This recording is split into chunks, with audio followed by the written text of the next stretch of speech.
have on immigration? What is immigration? Great question to me. Immigration is the act of coming to live permanently in a foreign country. Wow, I didn't know that. Why is it a big deal? Wait, why is it a big deal? Let's talk about it. So, now we know what immigration is now, but how does it affect us? Well, we need to understand why people migrate first. Some people move in search of work or economic opportunity to join family or to study. Others move to escape conflict, persecution, or large-scale human rights violations. But others move in response to the adverse effects of climate change, natural disaster, or other environmental factors.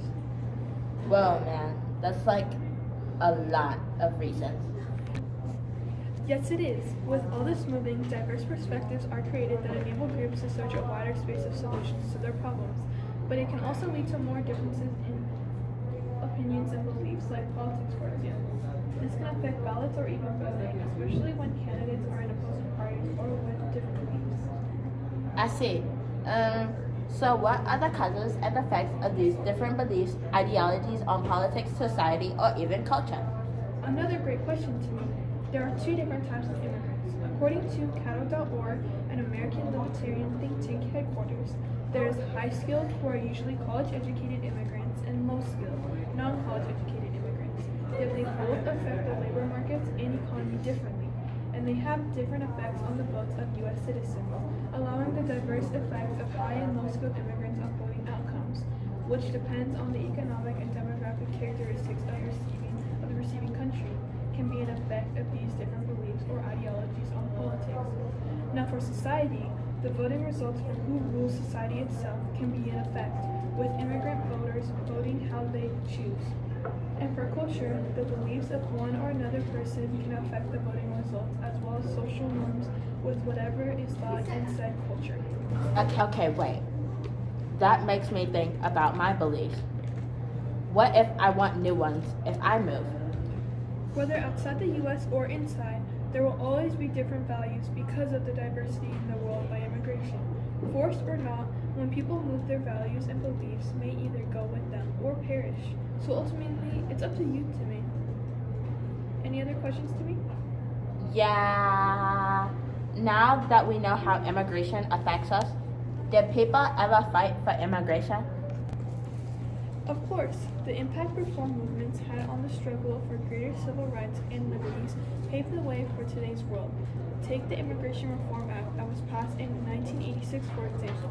This act was introduced civil and criminal penalties to employers who knowingly hired undocumented immigrants or individuals unauthorized to work in the U.S. However, the act also offered legalization, which led to lawful permanent residences and prospective naturalization to undocumented migrants who entered the country prior to 1982.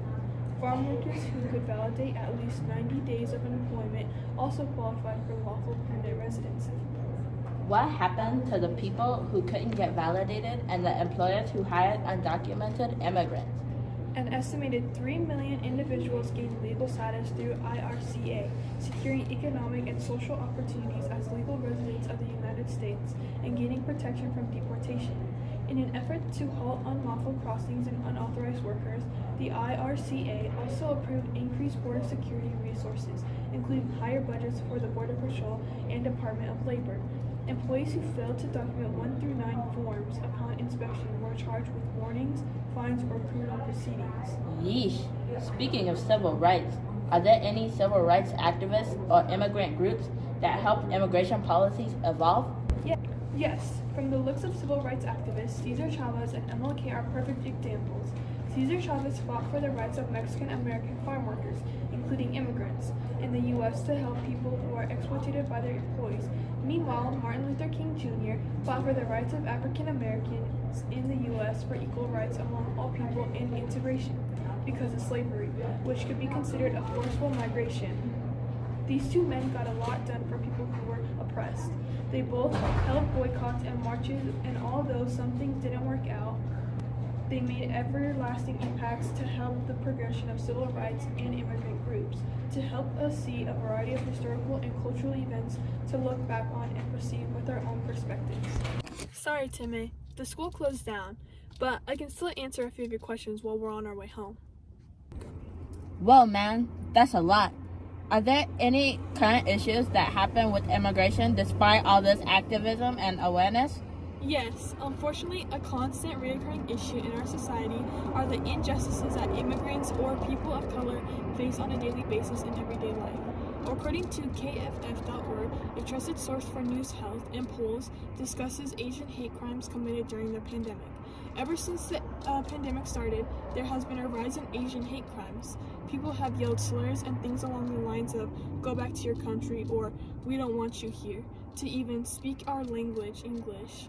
Things have gotten so bad during COVID quarantine, people have assaulted and sent threats or committed several counts of battery to innocent Asian Americans, and rarely Asian immigrants. Oh man, that is so twisted. Are there any first-hand or second-hand experiences on immigrant stories for credibility of these issues? Yes, plenty. Let's look at someone's real-life immigration story that's credible, since it's told on HotchJr.org, a foundation to help fill the gap and provide direct support to undocumented immigrants and their families. Taking New Ladivonsakon's immigrant story, putting his own words in his article, and summarizing other parts themselves, sharing first-hand primary experiences with secondary paraphrasing. In Haas's words, New Ladivonsakon was born in Bangkok and lived there for 9 years before coming to the United States with his family to escape poverty and find a better life. He is one of 3 siblings. For many years after arriving in America, New kept his undocumented status a secret, but as he came face to face with the injustice facing so many young immigrants in the United States, New began to speak out for a change. Today, he is the first undocumented student in San Francisco. But in some of New words, he describes his experiences as, "It was difficult to make a new start. My parents had been successful business people in Thailand, running their own businesses, and suddenly they were cleaning toilets, mopping floors. Managers would yell at them, and all of it was for my brother, my sister, and myself. Coming here meant we could be part of America's public education system. I still can't believe how much my parents sacrificed to make sure we got a good education." Wow, that's such a heartwarming story. I'm glad not all immigration testimonies are sad.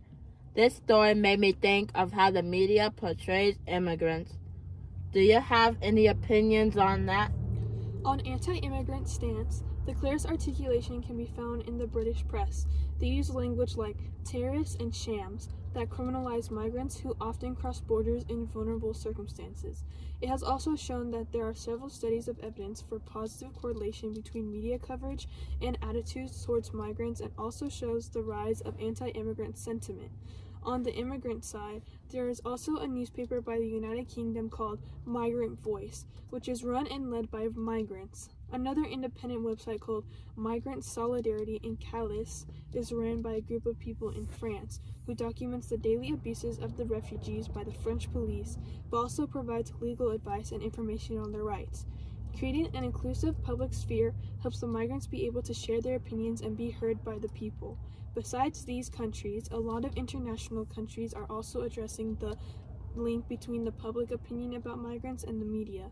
In October 2013, the second UN high-level dialogue on the international migration and development helped recognize the core of the international development discourse, and also helped to create an action agenda which points out the importance of social media and the means to combat xenophobia, the dislike or prejudice against people from other countries, and intolerance against migrants. Not to mention, especially when raising public awareness and the lives of those migrants and the challenges they faced. Wow. So the media is all over the place when it comes to immigrants. What has the America's Supreme Court done to help with this? As far as big immigration cases, the Miranda versus Arizona case was a landmark Supreme Court case that changed history.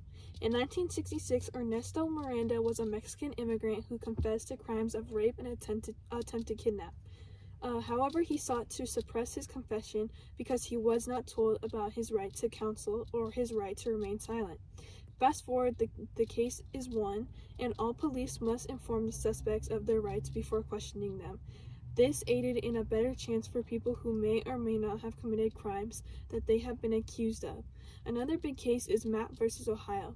This case essentially had the house of Dollary Mapp searched in 1961, where police found incriminating materials and arrested her. The police never served her a search warrant, and she argued that it was obtained during a legal search and seizure. Now, all illegally obtained material cannot serve as evidence in a court of law. This can be connected to immigrants getting searched randomly and due to a hunch, perhaps getting the police called out on them just because they don't speak English or because they get racially profiled. I see. Wow. I learned so much today, but I have one more question. How has immigration shaped America's identity today? Now that to me is a fabulous question. America is no longer the idea of a single race majority nuclear family with a golden retriever. The American identity today cannot be boxed into one race of red, white, and blue, since America is made up of different cultures due to immigration. Representation of different cultures is one of the various growing values that Americans have, and the factors that made it out that the way they are thanks to immigration, advances in technology, economy, and lifestyles. This is also significant to the tone of political debate and policy differences observed between the contrasting generations as well as generational gaps. These factors have destroyed old, outdated American stereotypes by producing mixed families, interracial couples, gender and sexual fluidity, lower birth rates for children, the middle class being normalized, inflation, late marriages or no late marriages at all, and dual or single income families.